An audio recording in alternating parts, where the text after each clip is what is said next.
Hello everyone, welcome to careers info dot in. स्वागत करती हूँ आपका करियर इन्फो में। डीएवी पब्लिक स्कूल की जितनी भी अलग अलग जोन से वैकेंसीज आई हुई थी उसे मैंने शेयर किया है आप लोग के साथ, अपडेट किया है। और जिन लोगों ने अप्लाई किया है उनके लिए मैंने सिलेक्शन प्रोसेस भी बताया है। तो आप लोगों ने उस वीडियो को काफ़ी पसंद किया और उससे काफ़ी फ़ायदा भी लिया होगा, मे बी, मुझे ऐसा लगता है, क्योंकि बहुत सारे क्वेश्चन आए हैं वीडियो के नीचे कमेंट बॉक्स में। तो अभी जो है लेटेस्ट मैंने आपके साथ वीडियो शेयर किया था डीएवी पब्लिक स्कूल की, जो अपडेट आई थी कि वेस्ट बंगाल जोन से जो एग्ज़ाम हुआ है अभी लेटेस्ट जो है 22 मार्च को कंडक्ट कराया गया है। वेस्ट बंगाल जोन का जो एग्ज़ाम था वो, तो उसमें पता चला है कि एमसीक्यूज़ क्वेश्चंस आए थे। तो उसी के बेस पे मैंने कुछ लोगों से बात किया और मैंने पूछा कि किस टाइप का पेपर आया था। तो वो मैं आपको शेयर कर रही हूँ कि किस तरीके का पेपर आया था, ताकि अदर जोन से, जैसे एमपी जोन हो गया, बिहार जोन हो गया, एंड ये आपका यूपी जोन से भी वैकेंसीज़ बहुत सारी आई हुई थी, और बिहार जोन से तो बहुत ज़्यादा 92 स्कूल्स की वैकेंसीज़ थी। तो वो सारी वैकेंसीज़ जिन लोगों ने अप्लाई किया है उन लोग का भी अभी पेपर होने का जो है टाइम आने वाला है, कभी भी अनाउंस हो सकता है। तो उनके लिए मैं ये वीडियो अपडेट कर रही हूँ, ताकि उन्हें थोड़ी सी हेल्प मिल जाए। और कुछ क्वेश्चंस जो मैंने उस वीडियो में बताए हैं सिलेक्शन प्रोसेस में कि आप किन किन चीज़ों पे फोकस करिए, तो उसमें से कुछ questions Bihar zone West Bengal zone में पूछे भी गए हैं। तो चलिए देर ना करते हुए मैं बताती हूँ कि इस वीडियो में हम क्वेश्चन पैटर्न यानी एग्ज़ाम सिलेबस वगैरह भी देखेंगे, किस तरीके से कितने मार्क्स का पेपर आया था और क्या था। इससे पहले यदि आपने चैनल को सब्सक्राइब नहीं किया है तो ज़रूर सब्सक्राइब कर लीजिए और लाइक करना बिल्कुल मत भूलिए। आप लोग वीडियो पूरा देखते हैं बट लाइक करना भूल जाते हैं, तो लाइक ज़रूर करिए, बस उससे मुझे मोटिवेशन मिलती है इसके लिए। ठीक है, तो चलिए देखते हैं नेक्स्ट इसमें क्या पूछा गया है। तो यहाँ पे सबसे पहले मैं आपको बताऊँ कि क्वेश्चन पैटर्न और एग्ज़ाम सिलेबस क्या था। तो क्वेश्चन पैटर्न तो सबसे पहले एमसीक्यूज़ पे ही आया था, क्योंकि मैंने उस वीडियो में आपको बताया है कि पहले जो पेपर होते थे उसमें एमसीक्यूज़ होते थे कुछ क्वेश्चन, और कुछ डिस्क्रिप्टिव भी होते थे, ताकि वो इंग्लिश का आपका देख सकें कि क्या है आपका इंग्लिश का, किस तरीके से आप लिख सकते हैं, पढ़ सकते हैं। तो वो इंग्लिश का आपका नॉलेज चेक करते हैं। ठीक है, इसके अलावा यहाँ पे टाइम ड्यूरेशन 2 घंटे का पेपर हुआ था, तो टाइम काफ़ी सफिशिएंट है आपके लिए।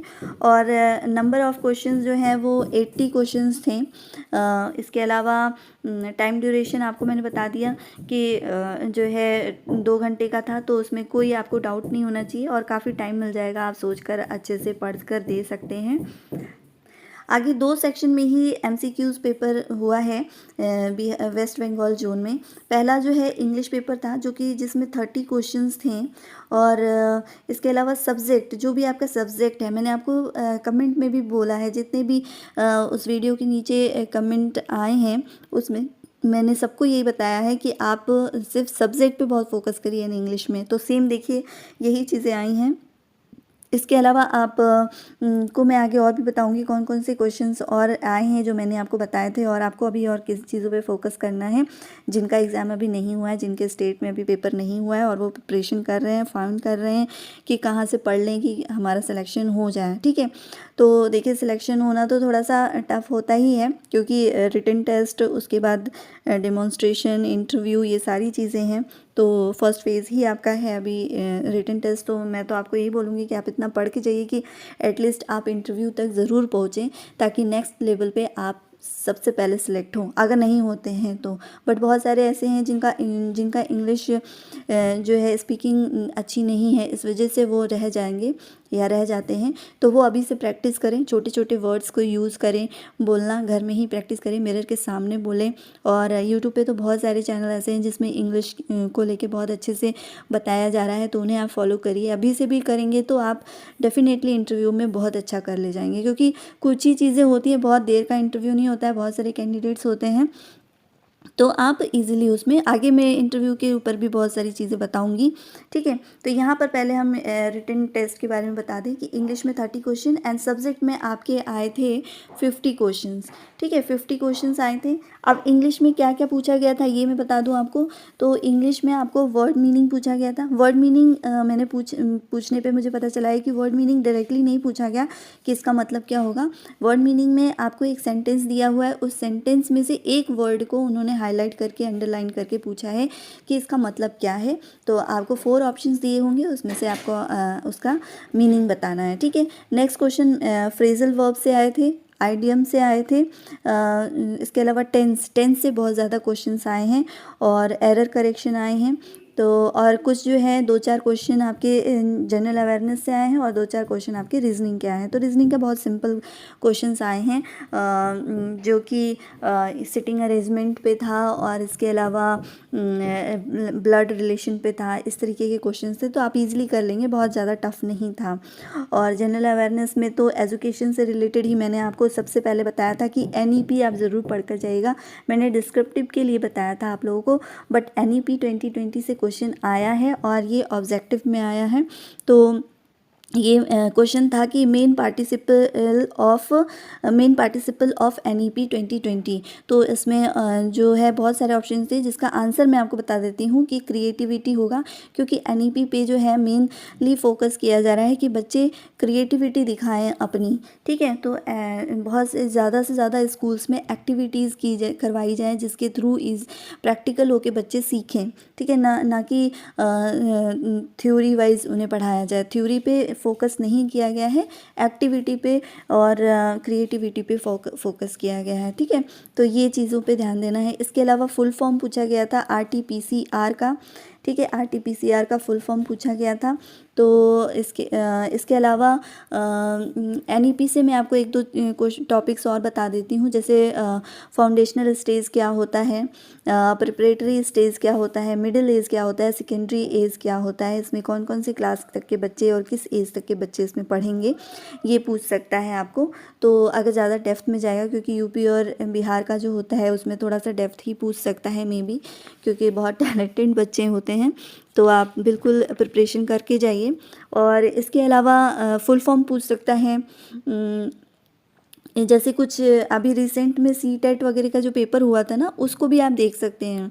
ठीक है, तो उससे भी कुछ क्वेश्चंस पूछ सकता है, जैसे कि बाला का फुल फॉर्म पूछ सकता है। ठीक है, बाला का फुल फॉर्म होगा बिल्डिंग एज लर्निंग एड्स। ठीक है, इसके अलावा आपसे कुछ क्वेश्चंस और पूछे जा सकते हैं, जैसे NCF 2005 से भी पूछ सकता है कि NCF में क्या था। ठीक है, तो NCF को भी आप ज़रूर पढ़िए, क्योंकि जैसा कि मैंने अंदाज़ा लगाया था कि NEP से पूछा गया, तो NCF से भी ज़रूर पूछेगा।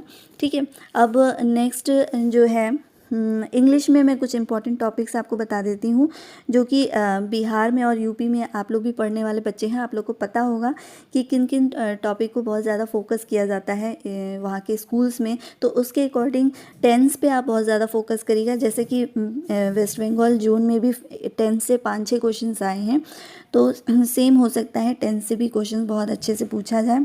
आप पूरी प्रैक्टिस अच्छे से करके जाइए। इसके अलावा नरेशंस आप पढ़ के जाइए, डायरेक्ट इनडायरेक्ट। उसमें इस तरीके से आएगा कि आपको एक डायरेक्ट सेंटेंस दिया होगा और उसे चेंज टू इनडायरेक्ट में देना होगा। नीचे ऑप्शंस दिए होते हैं, आपको उसमें से सेलेक्ट करना होगा। इस तरीके के क्वेश्चन बनेंगे।